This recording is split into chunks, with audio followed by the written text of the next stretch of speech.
¿Qué tal, amigos? Muy buenos días a todos los seguidores que están con nosotros en el programa Ecuador Rebelde. Sí, Ecuador Rebelde, programa que es transmitido por la señal del canal de la Unión Nacional de Periodistas, en la cual aquí hacemos un periodismo bastante objetivo, honesto y con la consigna de siempre, seguir la verdad o ver la verdad de los problemas que atañen al país, que realmente son serios, son graves.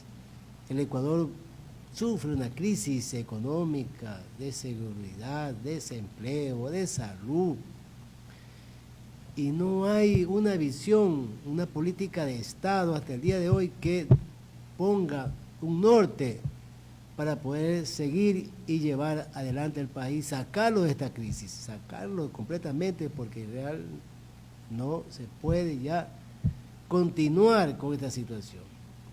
Tras eso tenemos que, a nivel jurídico, la estructura jurídica del país vive un vaivén. El presidente de la República tiene conflicto con la Corte Constitucional por términos legales, constitucionales. Hay un enfrentamiento entre los dos poderes del Estado, como es la Corte Constitucional y el Ejecutivo. Ya la Corte Constitucional ha aprobado 2 o 3 preguntas que envió el presidente Noboa, otras no. Pero nos amanecemos con la noticia que el presidente de la República ha enviado 7 preguntas nuevas a la Corte Constitucional, en la cual se prevé que 3 son de consulta y las 4 son de plebiscito. Entonces eso lleva a una mala situación porque había que reformar la Constitución. Bueno, pero como ya hemos indicado, nosotros estamos siempre detrás de la verdad y orientar, educar a nuestros seguidores en el campo político, económico, social, que son elementos fundamentales para la vida del país, más que nada en el aspecto legal, en la estructura jurídica del Estado ecuatoriano. Por eso hoy hemos invitado al abogado Rogelio Valencia. Él es constitucionalista, un profesional de derecho que conoce la Constitución y en la cual le vamos a pedir, abogado, que nos explique dentro de ese marco legal constitucional esta novela jurídica que está viviendo el país. Por un lado, la Corte tiene su postura, el presidente de la República su postura. Mañana el presidente de la República va convocado a una marcha a nivel nacional en Guayaquil para exigir y para presionar a la Corte que vea y revea y apruebe la pregunta que él ha enviado. Abogado, bienvenido a nuestro programa y nuestros seguidores los escuchan y lo ven.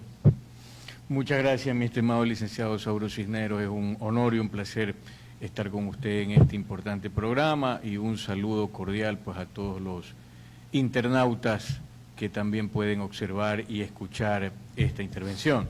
Bueno, partamos de que estamos en un sistema constitucional de derechos en plural y justicia, lo que significa que estamos dentro del imperio de los derechos a partir del 20 de octubre del 2008. ¿Eso qué significa? Significa que a pesar de que nosotros tenemos en la Constitución incluido 4 funciones, a saber, ¿no?, que es la función ejecutiva, pero realmente la primera es la función legislativa, según ese orden, viene la función ejecutiva, viene la función, en este caso, la función judicial y de justicia indígena, la función de transparencia y control social, y la quinta, perdón, son 5, la quinta es la función electoral. Ahora, dentro de estas funciones, lógicamente, resulta que en el diseño constitucional, en la estructura que tenemos, quien manda, por ser guardián de la Constitución, por ser quien vela el cumplimiento de la Constitución, quien manda en materia de la interpretación constitucional y el funcionamiento de la estructura de la Constitución y, por supuesto, los elementos constitutivos del Estado, es la Corte Constitucional.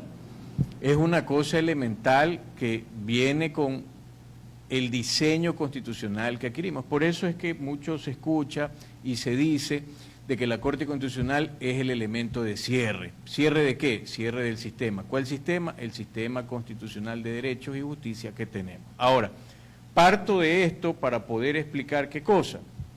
Que estamos efectivamente en un enfrentamiento infructuoso, en un enfrentamiento que podría terminar en algo intestinal, inconsecuente para la institucionalidad del país, porque resulta que efectivamente con la estructura que tiene este diseño constitucional, la prevalencia de la Corte le da para hacer control. ¿Qué tipo de control? Control constitucional. ¿A qué control se refiere? Al control abstracto, al control concentrado, concreto. Y efectivamente dentro de esos procedimientos está el hecho de controlar todo lo que tenga que ver con referéndum y consultas populares. Ahora, las personas dirán, bueno, ¿y qué es esto? ¿Por qué si al final del día igual en la papeleta hay un pocotón de preguntas? ¿Qué es esto? Por un lado le dicen consulta, por otro lado referéndum, tal como ha sucedido con la solicitud presentada en horas de la tarde el día de ayer a la Corte Constitucional para que se califique la vía de 7 nuevas preguntas, porque recordemos que del proceso que venimos en este tema, ya pasaron la calificación, ¿no? Realmente 3 preguntas, porque una ya está lista, porque tiene no solamente la declaratoria de constitucionalidad de la vía, sino también de fondo. ¿Cuál es esa? La que tiene que ver con el tema de bases militares. Esa es la única pregunta que está lista para ir a papeleta.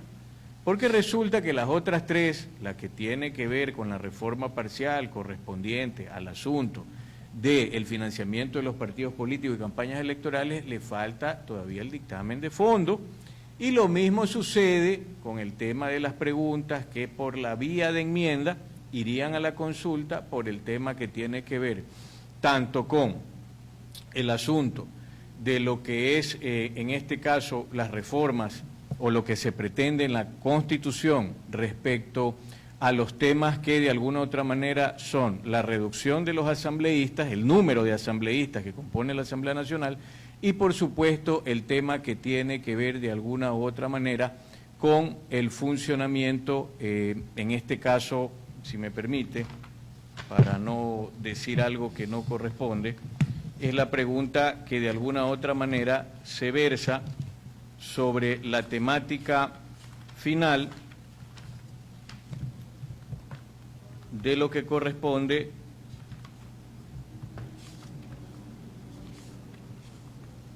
a la contratación por horas en materia de turismo. Entonces, esas 3 preguntas, si bien es cierto, ya se calificó la vía, una por reforma parcial, que por cierto, ahí vale también hacer la aclaración. Reforma parcial tiene que pasar por los temas de Asamblea Nacional en el sentido de que tiene que procurar obtener en ese procedimiento 2 debates y posteriormente a eso viene ya la calificación de fondo de la Corte Constitucional. Efectivamente, en el tema del financiamiento de los partidos políticos a través del presupuesto general del Estado y campañas electorales, ya pasó eso, pero falta el dictamen final de fondo para que vaya a la papeleta. Y en el caso de las enmiendas, que fue dada la vía para este tema de reducción de asambleístas en la Asamblea Nacional y el tema de la contratación laboral por horas en materia de turismo, falta ese dictamen de final de vía. Perdón, el dictamen final de fondo, que es el que determina y que le dice ya definitivamente al presidente de la República que esto pase al Consejo Electoral y el Consejo Electoral proceda con la petición de hacer consulta o referéndum. Ahora, aquí quiero yo dejar claro algo. ¿Cuál es esta diferencia? Vamos definiendo las cosas de manera muy didáctica. La consulta es lo que yo le puedo preguntar a usted, estimado licenciado, sobre el hecho de usted desea o no desea, caso concreto, lo que pasó con el Yasuní. ¿Quieren que se siga explotando los bloques correspondientes al ITT o no? ¿Qué respondió la mayoría de la población? Que no. Ahora, ¿qué sucede cuando usted tiene un resultado positivo en la consulta? El resultado positivo en la consulta genera que usted como Estado vea cómo resuelve lo que el mandante ha decidido. O sea, es un poco complicado, porque aparte de que no hay tiempos exactos, a pesar de que muchas veces se determine, como es el caso de lo que hasta ahora no se ha terminado de resolver sobre la explotación que tiene que ver con pozos petroleros en el Yasuní-Teté o el bloque del Yasuní-Teté, así sucede con cualquier tipo de consulta. Entonces, en pocas palabras, la consulta es una pregunta que usted me responde favorablemente como población y yo como Estado tengo que ver cómo le resuelvo porque usted me mandó a hacer eso. La diferencia con el referéndum es abismal. ¿Por qué? Porque en el referéndum, y aquí para muestra tengo el texto, por ejemplo, en lo que tiene que ver con la contratación laboral por horas, en el caso ya de un referéndum o el número de reducción de asambleístas. ¿Por qué se le llama referéndum? Porque resulta que usted tiene que tener considerandos en lo que va de lo que va de estructura de la pregunta, usted tiene considerandos. Aparte de los considerandos, usted tiene una frase introductoria. Después viene la pregunta y posterior a eso se incluye anexos. ¿Qué tipo de anexos? El que reforma los artículos en la Constitución. Entonces, realmente, cuando vamos a un referéndum que contiene cambios en los artículos de la Constitución, sea por reforma parcial, es decir, que haya pasado los dos debates de la Asamblea Nacional, o sea por enmienda, que va directo por petición del Presidente de la República, hay que fijarse en los anexos, porque la pregunta puede ser bonita, pero hay que ver qué ponen en los artículos que van a cambiar la Constitución. O sea, abogado, esos anexos significaría que son trampas jurídicas para engañar al pueblo o engañar a quién. Podría darse que resulta que la pregunta muy llamativa, como el caso que tiene que ver con la reducción de asambleístas en la Asamblea Nacional, le diga a usted que efectivamente se reforme el artículo 118 respecto a la función legislativa. ¿Para qué? Para que esto determine un número menor de asambleístas. Ojo, no es un número menor exacto, no es que van a ser 80, 90, 100 o simplemente 50, no, es un número menor de acuerdo a lo que están reformando el artículo 118. Entonces, ¿qué es lo importante? Es ir a revisar el anexo. En materia de referéndum, lo que pesa, la pepa, es el anexo. La pregunta puede estar bonita, pero lo que está en anexo es lo que va a entrar en vigencia. Y el anexo, como usted habrá visto en otras experiencias, resulta, mi estimado licenciado, que el anexo puede ser una sábana, porque no puede terminar indicando que reforma un artículo de la Constitución y otros artículos de otras leyes.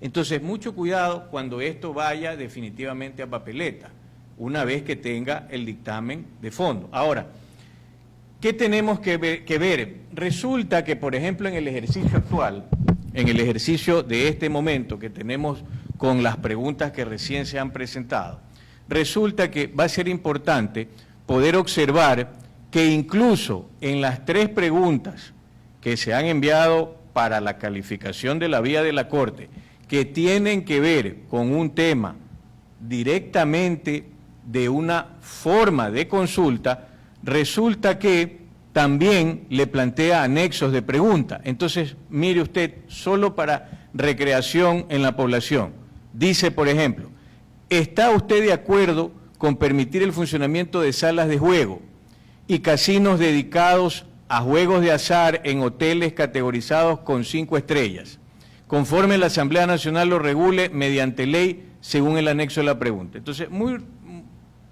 lo más seguro, como ya pasó en la consulta que planteó el expresidente Guillermo Lasso, los anexos cuando hablaba de consulta era como para dar tiempos de cómo se haga la norma que va a regular eso. En pocas palabras, si la gente decide a favor de eso, que también me parece una pregunta bastante inútil para lo que necesita la población en este momento, resulta que habrá que ver los tiempos en los que la Asamblea Nacional se ponga de acuerdo para que saquen las normas. Entonces, mire usted, se necesita preguntar eso a la población si es cuestión de proponer una iniciativa legislativa como la que plantea para el tema de los casinos, como la que también se plantea para el tema que tiene que ver con el hecho de que se reforme la ley para que no se utilice figuras de personas sentenciadas en campañas políticas, el tema que tiene que ver directo para ir a reformar la Ley Orgánica de Garantías Jurisdiccionales y Control Constitucional para lógicamente exigir ya no la mayoría absoluta que tiene la Corte Constitucional, porque eso es procedimiento parlamentario que usa la Corte Constitucional diferente al derecho parlamentario, o mejor expresado, no idéntico al derecho parlamentario que utiliza la Asamblea Nacional para poder tomar sus decisiones. Es decir, las decisiones en la Corte Constitucional, por generalidad, se toman por mayoría absoluta. ¿Cuál es la mayoría absoluta de 9? 5. ¿Qué le pide esta propuesta de consulta?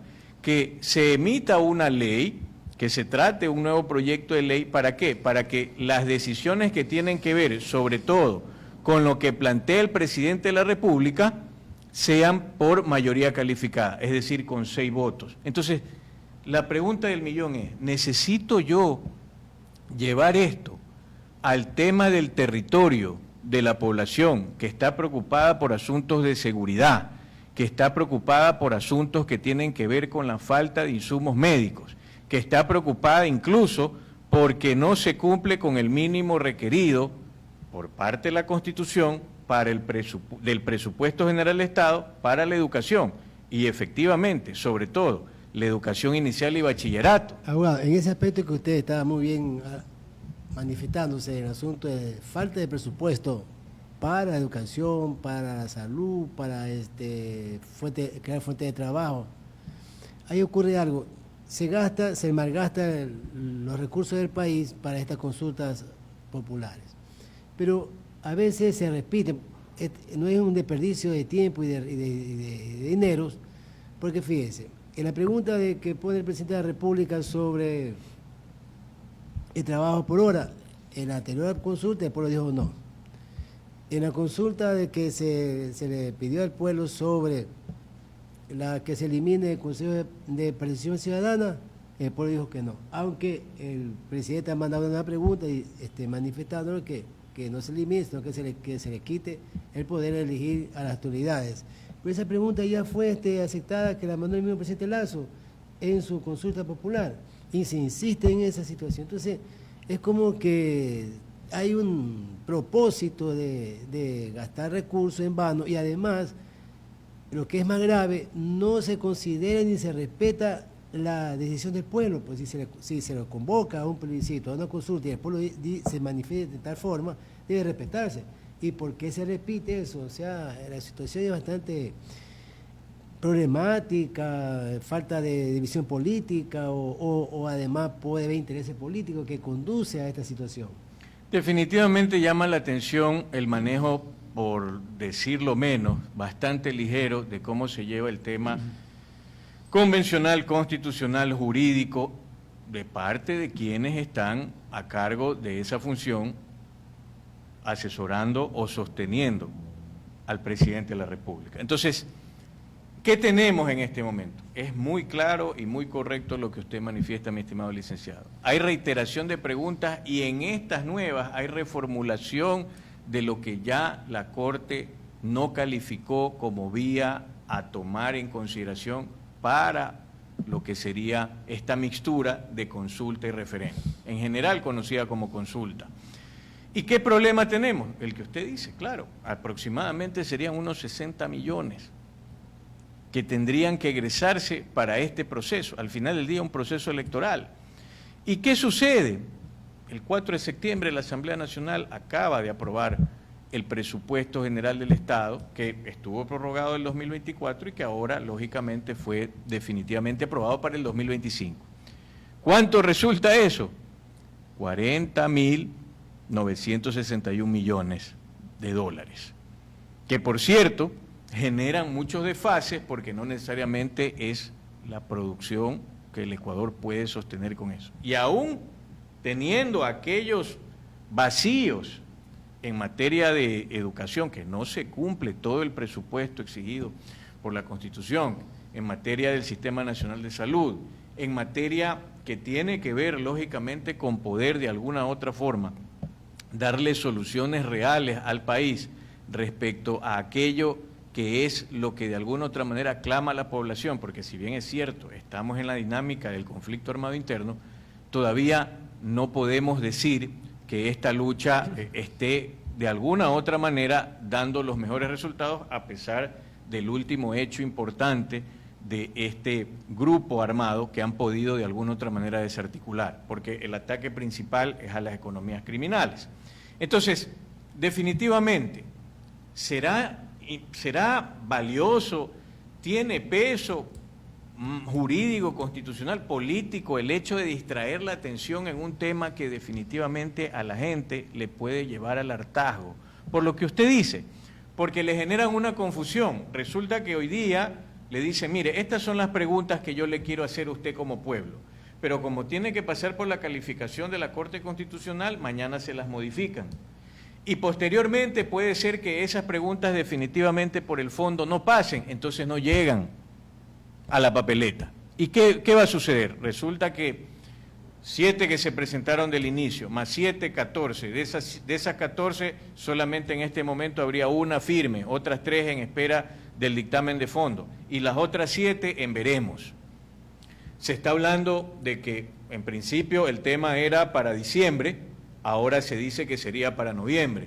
Y empezamos en una dinámica de tal confusión, en una cantidad de información, que ni para muchos profesionales, ni para aquellos que están en el medio, es tan digerible. ¿Cómo es que se pretende que el pueblo pueda definir sobre aquello? Y usted hace 2 precisiones muy claras. El tema del Consejo de Participación Ciudadana, Consejo de Participación Ciudadana y Control Social. La estructura, el organismo como tal, no es malo, es como que digamos la Asamblea Nacional no sirve, eliminemos la Asamblea Nacional. Son mecanismos de control del poder, esa es la naturaleza de la Constitución y esa es la naturaleza de lo que es los frenos, los pesos y contrapesos cuando se tiene un organismo legislativo o cuando se pretende un organismo como este que se creó con el tema de la función de transparencia y control social, como es el Consejo de Participación Ciudadana. Pero ¿qué sucede? El fondo será, simplemente lo elimino y le traslado la función a la Asamblea Nacional, pero si ya tuvimos la experiencia pues, en el retorno a la democracia de qué pasaba con los congresos en esa época, así se denominaban, para nombrar las autoridades de control.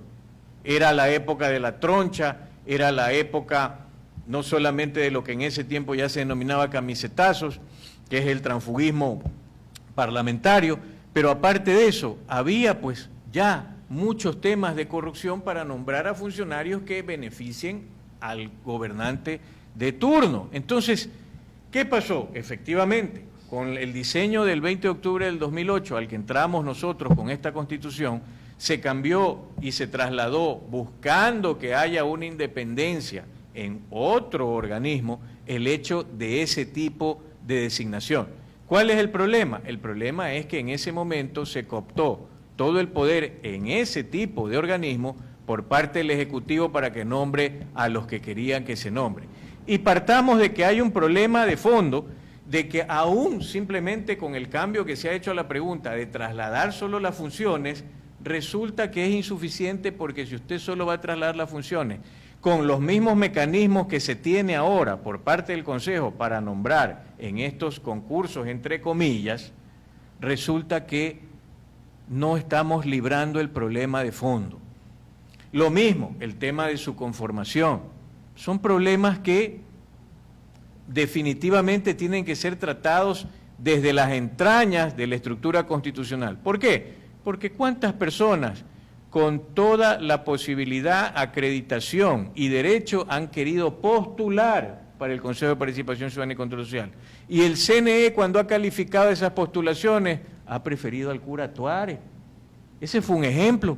Lo que sucedió con el cura Tuárez, que no solo él, sino otros que fueron calificados como candidatos, y usted tiene Liga Azul, después se puede hablar de Liga Amarilla, resulta que todo aquello es lo que ha degradado ese tipo de órgano que de alguna otra manera debería o debió haber funcionado a favor de la población.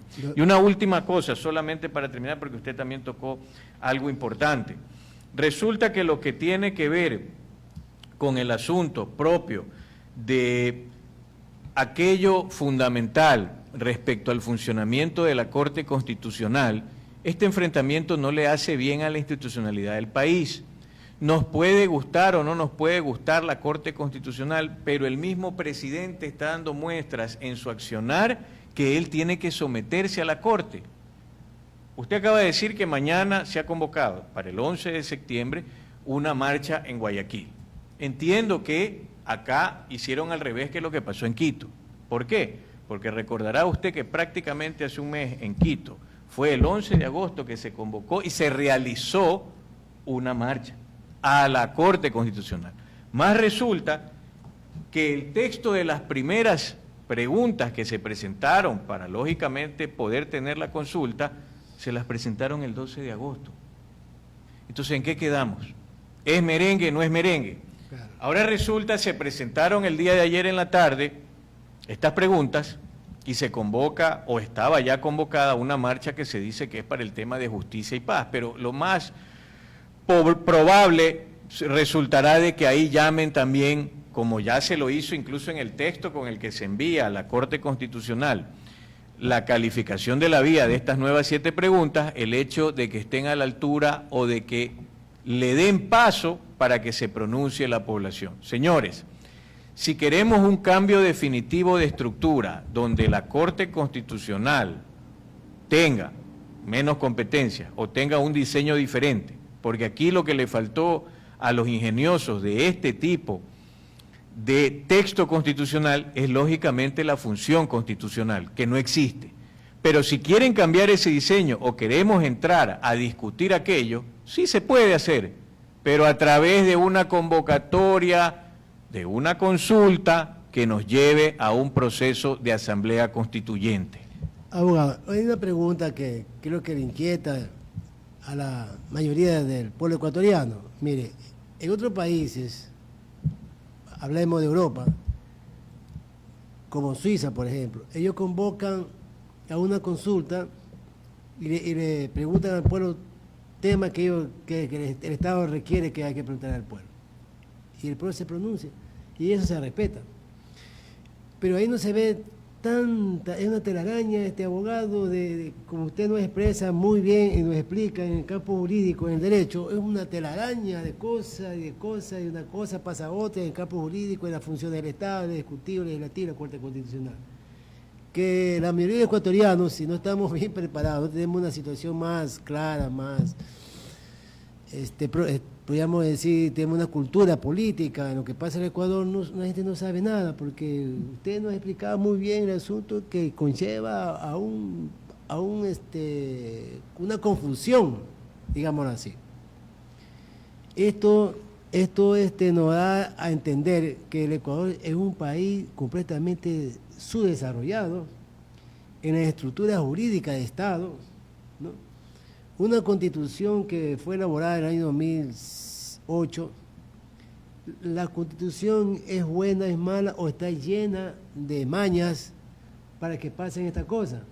Usted hablaba y creo que también es una inquietud del pueblo ecuatoriano en su mayoría, de crear una nueva constitución, pero una constitución que sea más objetiva, más práctica, que responda al derecho y el campo jurídico del Estado, porque esta situación, abogado, fíjese, mañana se ocurre otra consulta para preguntar lo mismo, y nos pasamos el tiempo y el país pierde recursos, después no se desarrolla, porque hay que ver también el desarrollo del país. Entonces, usted en el plano, para concluir, abogado, ¿usted cómo le explica cuál es su percepción en esta problemática, este enredo jurídico que vive el país? En este torbellino de circunstancias donde lo primero que está afectado y que para mí es lo más importante en un Estado, que es la seguridad jurídica, porque cuando usted no tiene seguridad jurídica significa que no tengo claras las reglas del juego. Para ponerlo muy elemental, ahora que estamos disfrutando pues de una nueva clasificación del Ecuador al Mundial y que ayer le ganamos al campeón del mundo, Argentina, ¿no? Resulta que es como si definitivamente, en pleno partido, a nosotros nos reducen las medidas de los arcos y nos reducen también las medidas de la cancha. Y de esa manera, los tiros de esquina, los saques de mano, o sea, aquello que tiene que ver con todo lo que son las reglas del juego, definitivamente en pleno partido son modificadas. Eso es lo que está sucediendo en el país. Entonces, yo comprendo que es fastidioso muchas veces tener que tratar estos temas cuando lo que la población requiere es saber si va a haber no solamente la posibilidad de una dinamización de la economía, sino que se van a inyectar los suficientes recursos para que haya la reactivación tan anhelada y poder parar la olla. Eso por un lado. Por el otro lado, el tema que tiene que ver no solamente con la alimentación, sino la educación de nuestros hijos. ¿Cuándo se va a mejorar ese nivel de educación? El tema que tiene que ver con el hecho de que el Estado cumpla con brindar lo mínimo requerido para poder sostener la salud, empezando por lo preventivo y pasando también pues por lo curativo. Entonces, ante esas situaciones, nosotros tenemos que entender que la seguridad jurídica es lo principal. Entonces, dar seguridad jurídica, efectivamente, no responde a estar haciendo cambios que al final del día terminan siendo cambios de maquillaje o cambios solamente cosméticos o superficiales. ¿Por qué? Porque lo acaba de decir el licenciado y es correcto. Ya hay cosas sobre las que el pueblo se pronunció. Y como no hay limitantes, entonces yo le mando modificada la pregunta, le acomodo el texto que pueda ser no solamente la frase introductoria, sino incluso de los anexos o del mismo texto de la pregunta. Le quito una cosa, le pongo otra. No tengo limitantes para estarle preguntando porque se supone que esta es la democracia plebiscitaria, aquella que tiene que ver con el pronunciamiento del pueblo en las urnas. Sí, pero sobre temas que realmente le interesen a la población y sobre temas sobre los cuales se pueda inteligenciar correctamente la población, no cosas tan enredadas como estas que de alguna otra manera terminan siendo una suerte de situación compleja, no solamente para digerir a la población, y entonces las campañas electorales que se avecinan serán de 4 veces no, 4 veces sí, 7 veces no, 7 veces sí, si son 10, 15, o sea, por favor, señor presidente de la República, por favor, Corte Constitucional, entremos a un mínimo inclusive de acercamiento para evitar este tipo de ejercicio que, como bien se ha manifestado, no solamente desgasta al presidente de la República, desgasta a la población, porque la población está en vilo, no solamente aquel empresario, aquel ejecutivo, sino la población en general, aquel que se levanta de madrugada todas las mañanas para poder generar sus recursos y poder alimentarse y llevar a sus hijos a educarse. Todos estamos sufriendo el tema de, por supuesto, la inseguridad brutal a nivel general, pero la inseguridad jurídica es la peor. Abogado, para concluir, una pregunta. Si existe una inseguridad jurídica, ¿el Estado está en peligro de desaparecer? No realmente porque no hemos llegado a ese nivel, pero sí podríamos caer en lo que se denomina un Estado fallido, porque el Estado fallido cumple ciertas rigurosidades para poder caer en aquello. Más de la desaparición podría usted llegar a un Estado fallido. El Estado fallido es aquel que termina no respondiendo a ninguna de las necesidades que tiene el país. Por lo menos ahora, en ese marco de institucionalidad, por lo menos tenemos esta Corte Constitucional, que nos guste o no, muchas veces el haber tutelado temas ideológicos, el haber manejado temas contrarios a opiniones y criterios definidos es distinto. Pero ¿cómo terminamos de raíz esa inseguridad jurídica? Sí, de alguna u otra manera, la Constitución que está vigente resulta que ya no responde pues a las realidades actuales del país y resulta que se quiere determinar o posicionar el tema de un conflicto armado interno solamente con pasar al proceso de asamblea constituyente. Bien, agradecemos al abogado Rogelio Valencia, él es constitucionalista, que nos ha orientado, nos ha explicado sobre la crisis jurídica que vive el país, porque realmente así se lo ve con este lío que hay sobre la consulta popular, que no le amerita mayores provechos al Estado ecuatoriano. Gracias, amigos, por su compañía. A todos nuestros seguidores les mandamos un abrazo muy fuerte y caluroso. Gracias, amigos, y será hasta la próxima oportunidad. Gracias. Muchas gracias, muy amable.